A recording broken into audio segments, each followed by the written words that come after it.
Today I'm answering one question. Why do high IP players kill much lower IP players in the MISTS?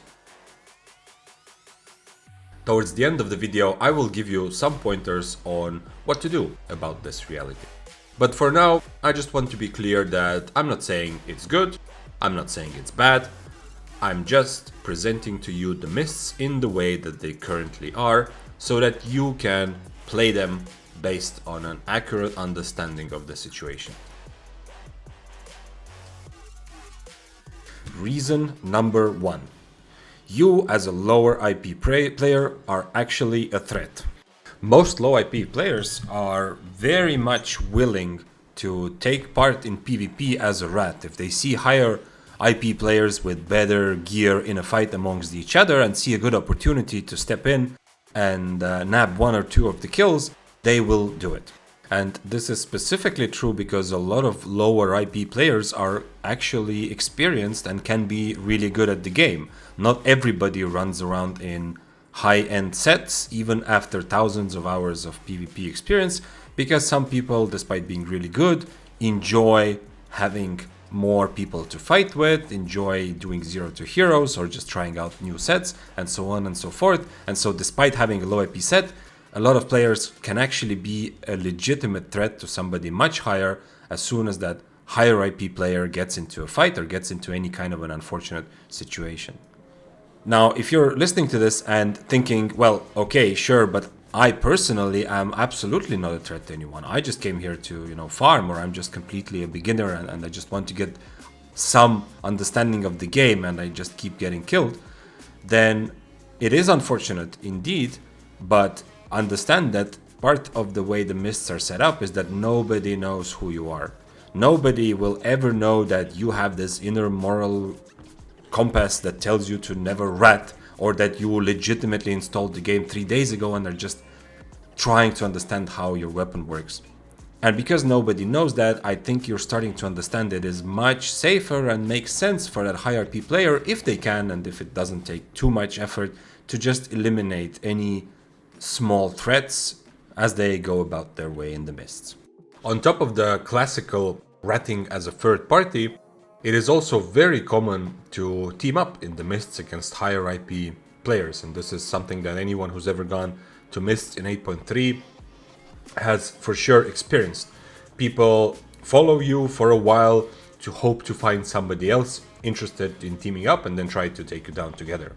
And once again, you might be thinking, well, that's not me, I'm not a teamer, I'm just here to farm. But refer back to the earlier point that nobody knows who you are in the MISTS, and so it is safer to kill you 1v1 if the opportunity presents itself, rather than risk you later becoming part of a 3v1 or a 4v1. So there we have it. Reason number one why high IP players kill much lower IP players in the MISTS is because in their minds they can imagine a situation in which that lower IP player can become a threat to their life. Reason number two is that everybody in theory competes for the same non-PvP objectives that the MISTS offer. When I say non-PvP, what I mean are objectives that don't require any kind of threshold or any kind of PvP necessarily for you to just grab it. We are talking about chests, about turbulent mists, about nightfall abbeys, about crystal spiders, coffers that spawn randomly, as well as potentially mythical creatures in higher level mists, and then finally also any of the gatherable resources. You do not need to be an experienced PvP player, and you do not need any sort of real IP to compete for some or all of these objectives in the MISTS. If you get to a coffer or a crystal spider before that high IP player does, before they find it, then you will take it. Of course you will. That's why you are in the MISTS. And so once again, if it's not too much effort, it makes sense to eliminate any of the competition in the MISTS, so that when a chest does spawn, or if there's, for example, a 7.3 resource, if you're in a blue mist, or if I think a green mist can spawn that, then once you get to that, if you're able to gather it, it's there for you, and it makes sense for a high IP player to try to eliminate as much of the competition as possible. Reason number 3.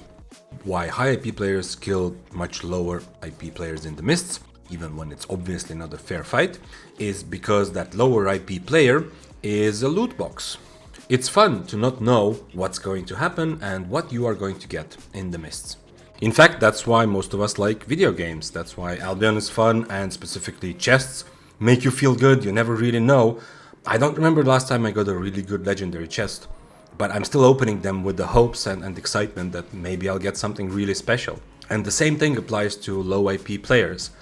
It happens as rarely as a good legendary chest, but I for certain have killed players whose gear that they're wearing is maybe 10 times less than the amount of silver I get from the kill. It's not possible to see somebody's inventory, and so there's always a chance that they just got lucky with a chest, or they just ratted a very nice fight and got lucky that way, or maybe it's a person who is low IP and learning PvP, but they are already an experienced, established gatherer, and so their bag is actually full of high-level resources which they've picked up on their way through the mists. And so even though the likelihood of getting a big reward from killing a low IP player is very, very small, the fact that it is completely unpredictable makes it at least a little bit motivating and exciting every time. As game companies and casinos have already figured out for a long time, unpredictable lower rewards will be more motivating than predictable higher rewards. And finally, reason number 4 why high IP players take completely unfair fights is that it is kind of fun in and of itself, without any financial gain, without any long-term considerations. It's kind of fun to fight super evolved mobs, if you will. Even when there isn't really any sort of risk or a true challenge to the fight, it's still kind of fun to figure out how to beat and catch and kill this specific low IP player. Now, this is not why high IP players come into the mists, just as you don't really do dungeons in order to fight mobs, in order to kill bosses. But the fact that you have to kill bosses and they have a specific moveset that you have to counter makes it at least a little bit more fun, and that's the same case with killing much lower IP players that have their own specific movesets. And so sometimes when you're running around the mists and it's difficult to find a good fight, then taking a couple of bad fights, in the sense that boring fights, can still be a little bit of fun and a little bit of content.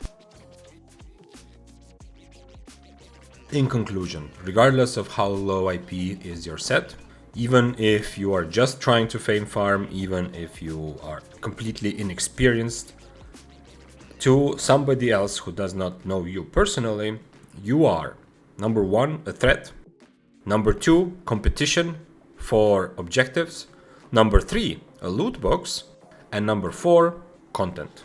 I'm not trying to have a discussion on whether this is a good system or how this should or should not be changed. I'm just here to help you enjoy solo PvP in Albion Online the same way that I've been enjoying for my time playing the game. So, what should you do about this reality then? Number 1, understand the reasons I've outlined in this video and accept it.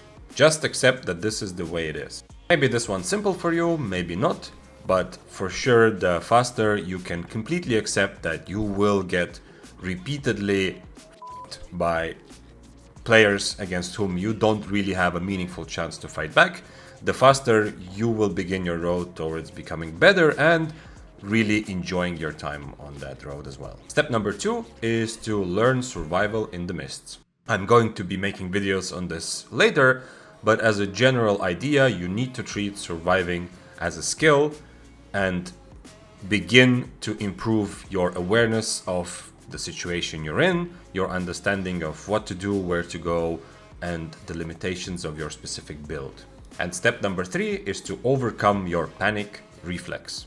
This is of course easier said than done if you're new to PvP, but most of us have a pretty clear fight or flight modes in our brain in Albion Online PvP situations. And what I see a lot of newer players do is, once their brain tells them this is a flight situation, so they want to run away, they throw everything they know about the game out the window. They will forget to use their potions, they will forget to use their mobility even, or make other absolutely ridiculous mistakes.